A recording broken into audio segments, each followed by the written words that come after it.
So let's have a demo on this particular operator, and let me try to use all this comparison or relational operator. For example, suppose if I try to print here, I will use formatter, and let's say testing double equal to. So here I will test. You can also test it directly. Means here you can pass this variable as num1 is double equal to num2. So this is going to return either true or false, and here it is going to return false because we know these are not equal.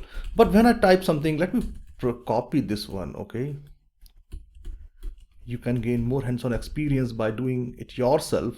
So here I will use, I'm just comparing not equal to. So here you can see not equal to, this will return true. And once again, I'm going to use out here, let's say I'm going to use less than.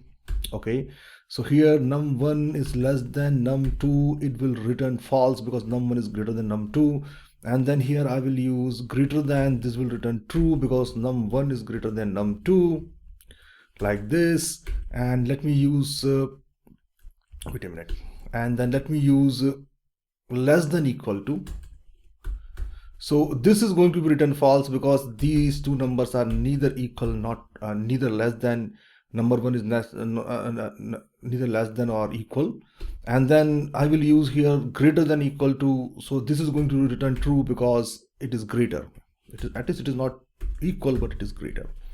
So let me run this, and you can use this with different types of a statement that we will discuss later. So here you can see the testing equal is false, testing not equal is true, testing less than is false, greater than is true, less than equal to false, and greater than equal to true.